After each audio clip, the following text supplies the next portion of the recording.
My pranams to revered Sri Kantanandaji Maharaj.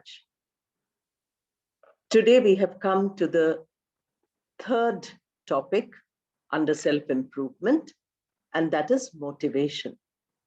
But before I go on to the topic, Sri Kantanandaji would like me to tell you who I am. My name is Sumita Roy. I'm a professor of English. I taught in Osmania University for 30 years, and after heading the Department of English at the university, I retired in the year 2017. Now, I'm sure all of you know that we can find out anything about anyone today by Google search. So if you want to know more about me, I'm sure you can do Google search. From my childhood, I'm associated with Ramakrishna Mutt, and Sri Ramakrishna has been an ideal. Swami Vivekananda and Holy Mother Sharda Devi have been our ideals from birth in the family itself. So I'm giving you many examples from the tradition.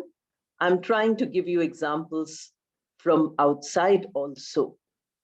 Before we start on this topic of motivation, let me give you a simple example which many of you might have encountered.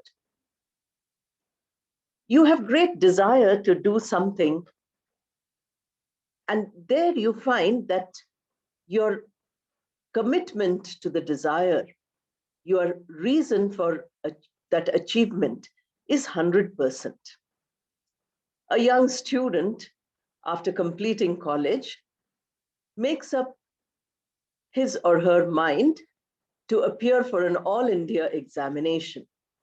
At that point, his or her motivation is 100%. But this needs a lot of preparation. It needs a lot of hard work.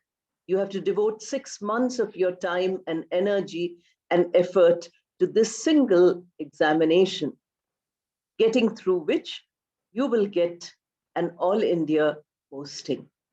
So a person who starts with 100% motivation slowly slackens. As the weeks go by, as the months go by, that same motivation does not remain. You wonder, why am I doing this? Why should I work so hard? Why should I do any of this anyway? And what happens? The end result is that you don't get that success which you had aimed for. What you get is failure.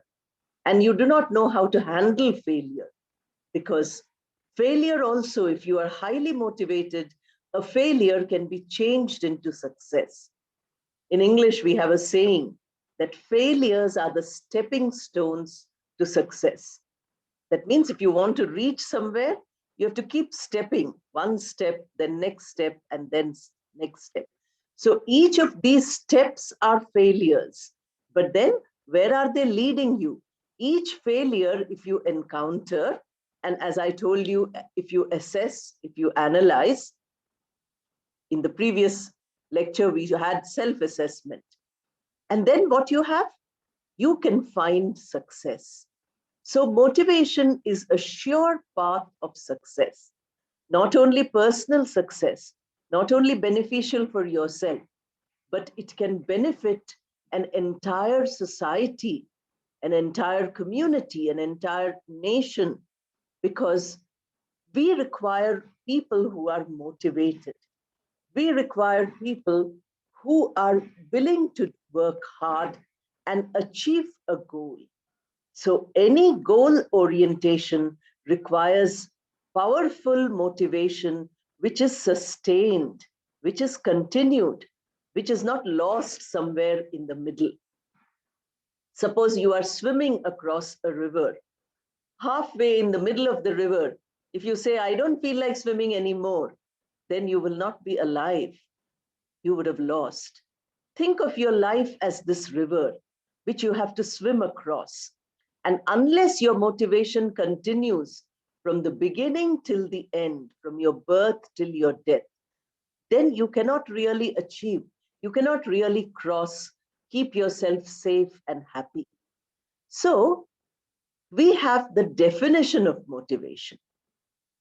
If you have a reason for something, if you have a motive, if you read detective books, you will find that the word motive is very important. For every action, there should be a motive. Unless the motive is clear, nothing is known.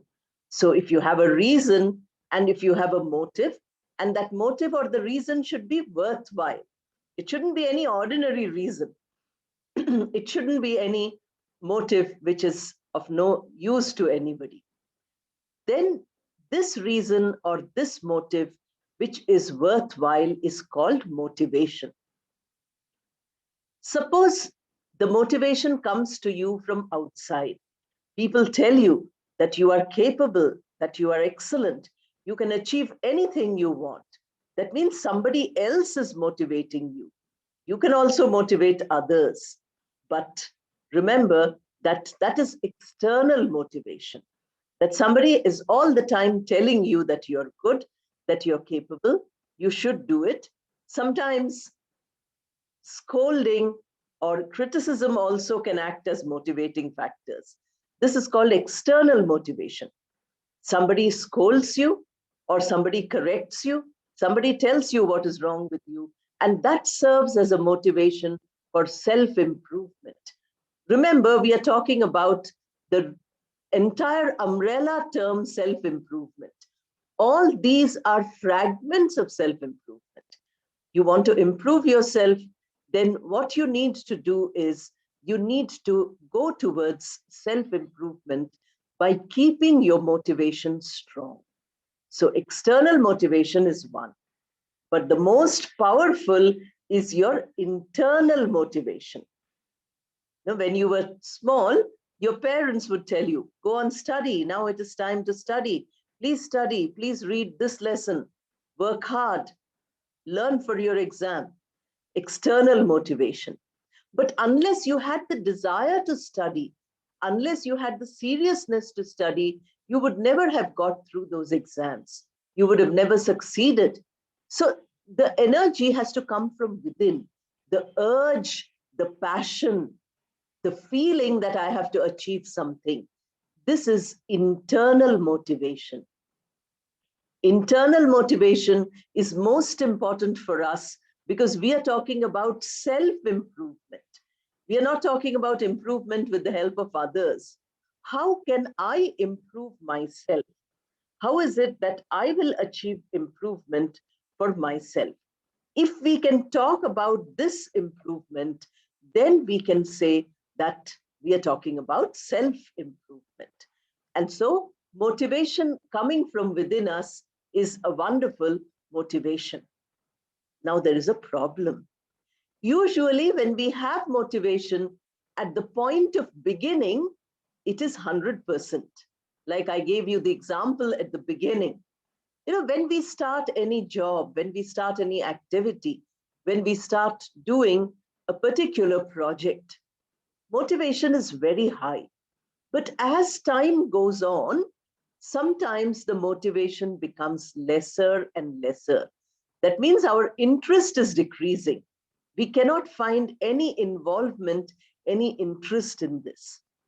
Now, this is terrible. Suppose we started this, I have this half an hour slot. In the beginning, I have a lot of motivation that I would like to share my ideas with all of you. By the time 10 minutes are over, I say, oh, so boring. Why should I say any of these things? Why don't I stop saying? Which means that my motivation level has become very less. This happens all the time. So real motivation should be long-lasting motivation. As long as you've taken up a job, you have completed that particular job, your motivation should be full. So to achieve greatness in life, to do something to help everybody, to do, social service, or to help whoever we can, whatever little we can do, this would mean that you require lifelong motivation. It's not enough to be motivated for a little time. I gave you the example by saying that I taught for 30 years in the university. Now, I might have been very motivated when I got the job. I was very young. I got the job. High motivation. After teaching the same lesson, the same syllabus for 5 years, 10 years, motivation might become less. But that is not possible. Till the last day of my career, I need to have the motivation which I had on the first day of my career. This all of you have to remember, because you are young now. You are in the threshold of beginning your career. So we have to keep our motivation powerful throughout. In the earlier two videos, I have given you examples from the lives of Sri Ramakrishna, Swami Vivekananda, Sharada Ma. If you read their lives, you will find hundreds of examples of motivation. Today, I thought, let me give you some different examples. A story of powerful motivation, a self-motivator and a motivator of others. Internal motivation and the capability of external motivation. This was Sister Nivedita. Sister Nivedita was an Irish lady called Margaret Noble. She was born in Ireland from an Irish family, but she grew up in England. And from childhood, she was very spiritually inclined. And her family also was in the church. Unfortunately, as she grew up, there were many questions in her mind. Her motivation towards spirituality had many drawbacks here because the questions were unanswerable. She couldn't find answers. Then for some time, she tried Buddhism. She said, okay, let me see. Maybe the answers are here. She felt happy. But the real motivation came when she heard Swami Vivekananda for the first time in London. At this time, she was teaching in London, and she was a very young, but 18, 19-year-old, but an educationist. She was in the teaching field, finding newer methods of education. So there was motivation for her job, but she needed another kind of motivation, and that is for finding the spiritual. For the first time, when she heard Vivekananda, many of her, audiences in that group who were her friends, and she herself said, oh, this is nothing new, we've heard it. But when she went home and she thought, self-motivation, she realized, oh, this is wonderful, I want to hear some more. She heard more and more. In the two visits which Swamiji made to London, she heard. And then she made up her mind to do some work for Vedanta in England. She started doing a lot of work, but there was a powerful internal motivation that she should dedicate her life for her master's country. She realized that the first love of Swami Vivekananda's life was Mother India. So she says, can I not do something for Mother India?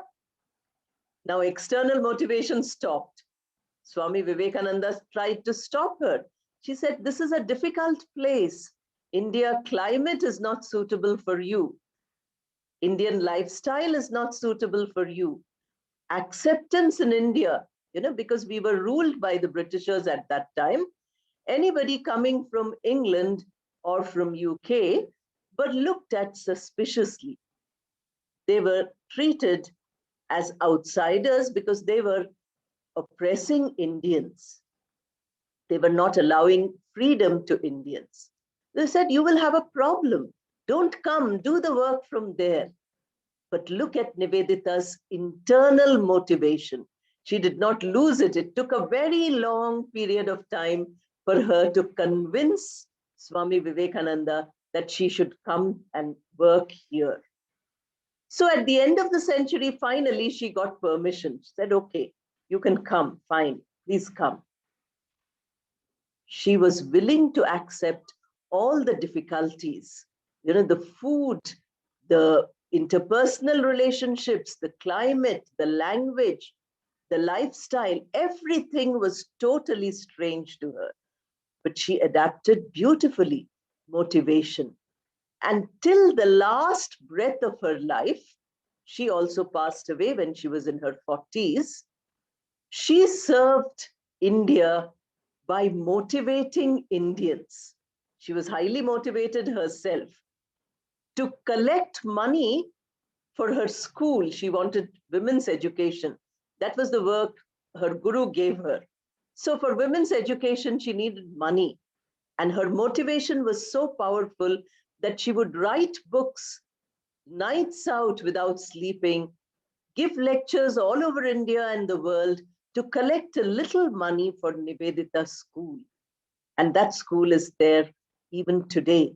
You know, the school is very old and it still is one of the best schools. So you can imagine the kind of motivation she had. Powerful internal self-motivation. External motivation from India, from people like Ma Sharada, from Swami Vivekananda, the direct disciples of Sri Ramakrishna, and all the freedom fighters, artists, and nationalists whom she met. She was powerfully influenced by everything Indian. If you read her book, Web of Indian Life, you will learn much more about India, which as Indians we don't seem to know. How did she do it? That was motivation.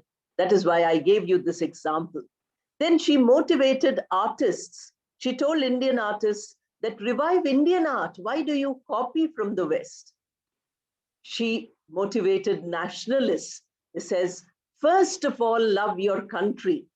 More than anything else, you should love your country, free your motherland. Your motherland is a slave, free it.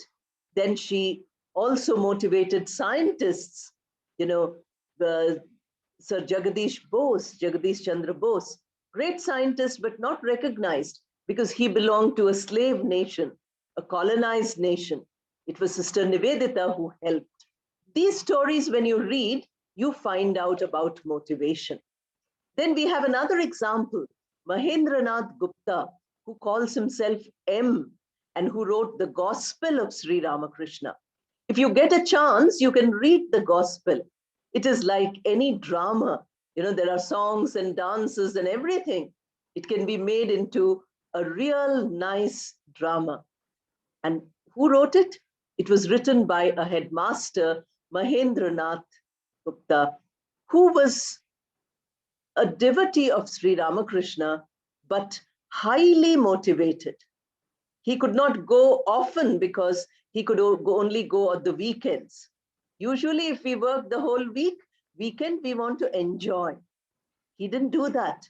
Imagine his motivation that he would go there to Dakshineshwar Kali temple, sit with the master, listen to the ideas, come back home and note down every word which the master had spoken, meditate on it so that he would not forget anything. And then, you know, when the Sri Ramakrishna asked him, he would repeat them from memory. Very powerful, sharp memory and high motivation. So after Sri Ramakrishna passed away, he thought that, you know, he can write all these words. Nobody else was capable of writing. He wrote it. Today, in the spiritual world, not only in India, but globally in the spiritual traditions, the Gospel of Sri Ramakrishna is a classic. People are doing research on this book all over the world, not only in India. And therefore, if we read it, we can understand the motivation behind this person.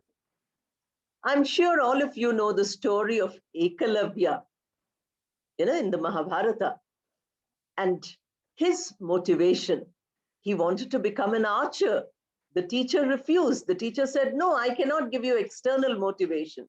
I cannot teach you because you don't belong to the right category of student whom I am empowered to teach.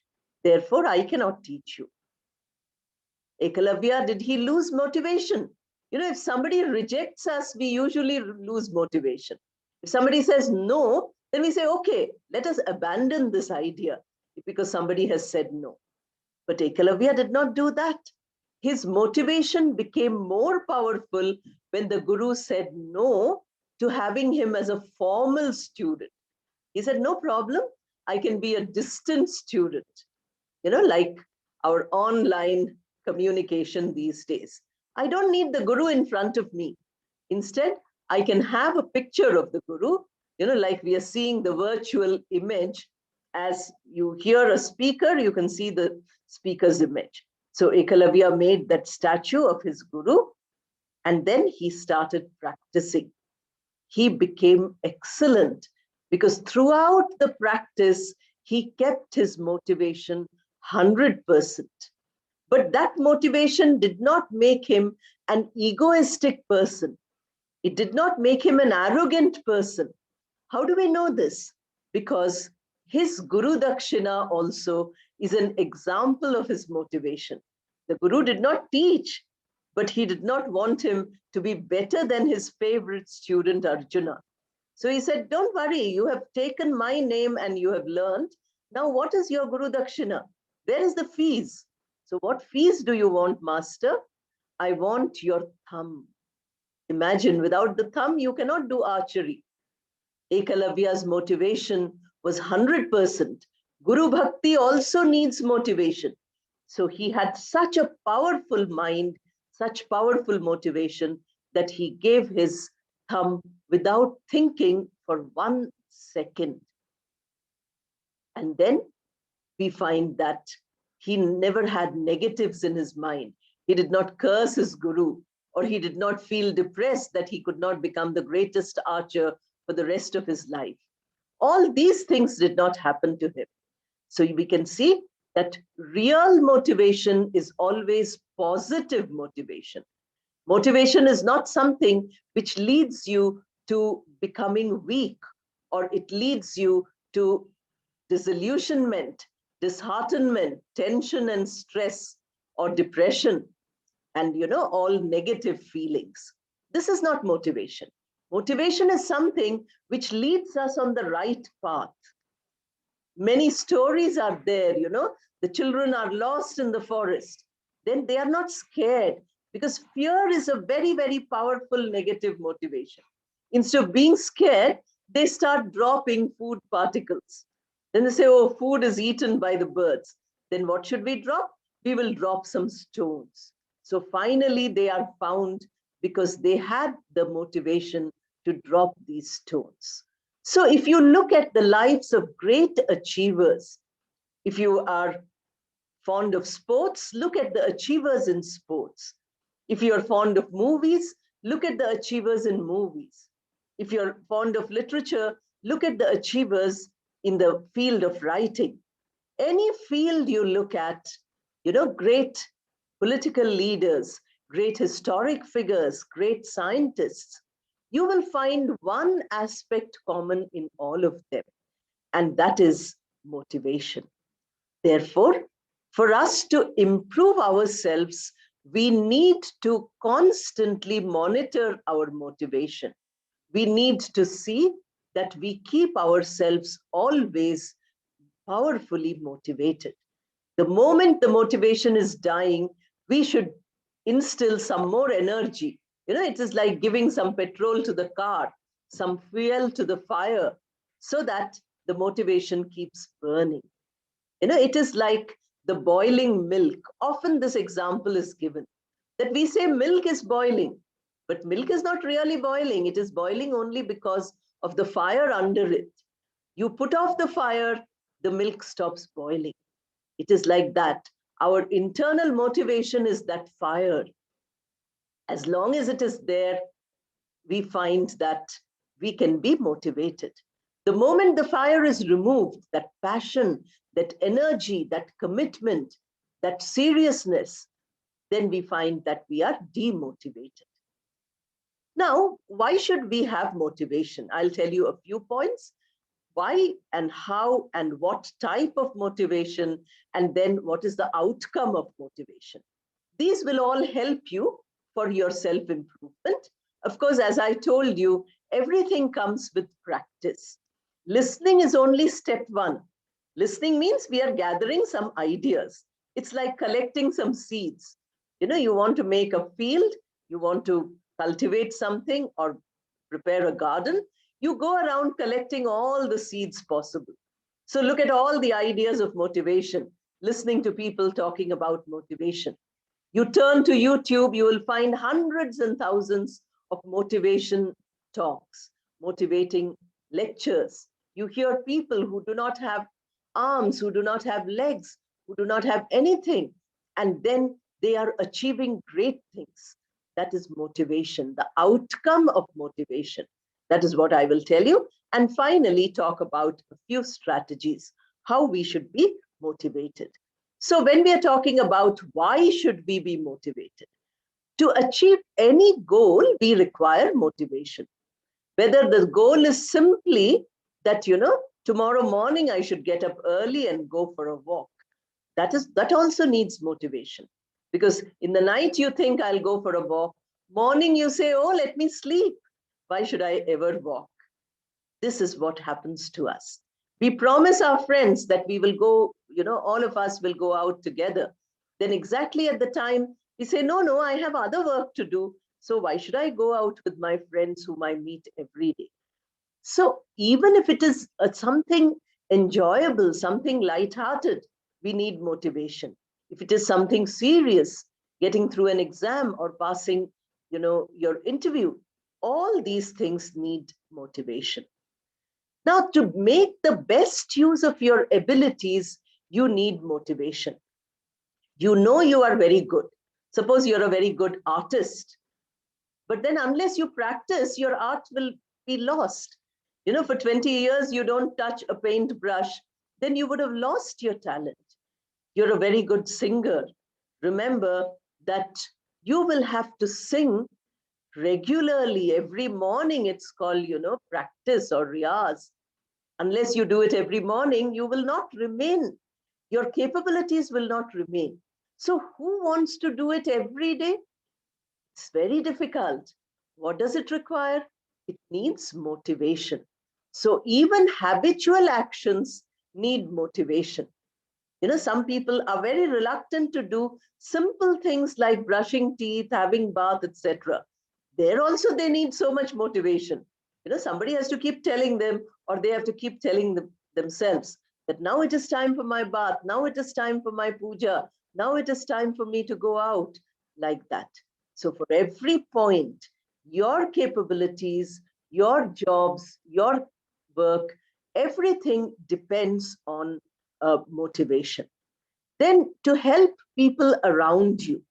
Suppose you want to help others, then you should know how to motivate them. Please remember that the ability to motivate others, to inspire others, is a powerful self-motivation. When others listen to what you're saying, when others do what you're saying, it is a great motivator. You can try it for the benefit of others, for your own benefit. Now, how to do this? How should we be motivated? Whatever we are doing, we should do to the best of our ability. That is motivation. We should not do anything half-heartedly. We should not do anything because somebody is compelling us to do it. We should do it wholeheartedly. Then, appreciating excellence in ourselves and in others, that also is motivating. Suppose you have done some good work today, take 1 minute and say, oh, today I did something really good. That is powerfully motivating. It's called positive self-talk. You have to tell yourself, yes, today I did a good job. Telling others you have done excellently. Simple things. Holy Mother Sharda Devi would praise.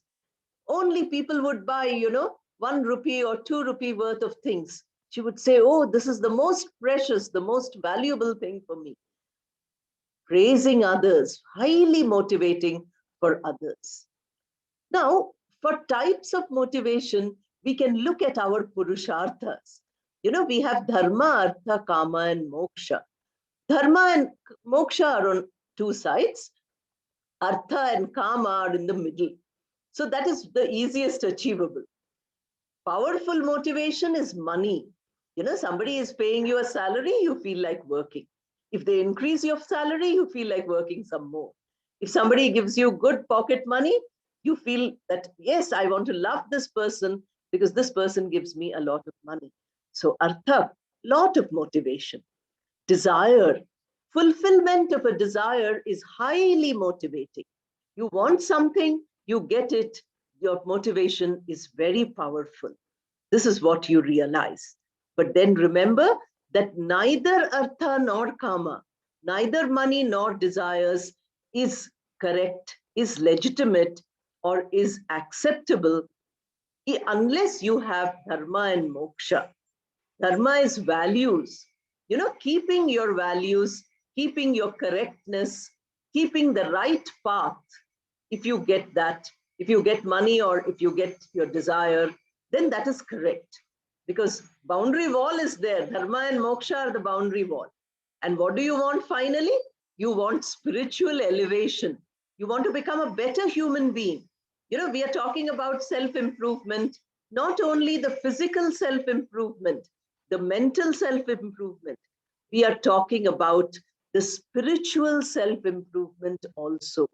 Because unless we are spiritually strong, all our achievements go a waste. Why I'm telling you so many examples from the Ramakrishna tradition? Because it is a powerful spiritual tradition. We don't understand the term spiritual or spirituality. Spiritual basic terms, Srikantanandaji often used to tell us this. The ability to live efficiently, that is the highest yoga, we are told. So if that is spirituality, then we have to do the smallest job also perfectly. Even the simple tasks of our everyday life, we should do perfectly. Then, of course, outcome of motivation. We get success, we get fulfillment, we get self-worth, sense of purpose we get inspiration, or we become models for others to follow. You can imagine how many benefits are there of motivation. So, how to do this? First, since it is a self-improvement program, sit down for a week or 10 days every day and find out what motivates you, in which areas you feel powerful motivation, where you don't find any motivation, why you don't find motivation in them. When you ask questions to yourself like this, you will find that you are getting motivated. Then you must also measure how long does my motivation last? 1 day, 1 hour, 1 month, 1 year, or lifelong? These questions, when we ask ourselves, we are putting an examination of motivation to ourselves. And by putting ourselves through this exam, we can evaluate, we can see at what level we are. Are we at level, absolutely ground level? Or have we risen to the 15th floor or 20th floor? That means our self-improvement is going perfectly. We need to look through these things. We need to understand these things in order to become highly motivated, which is a process of self-improvement. Namaste and thank you.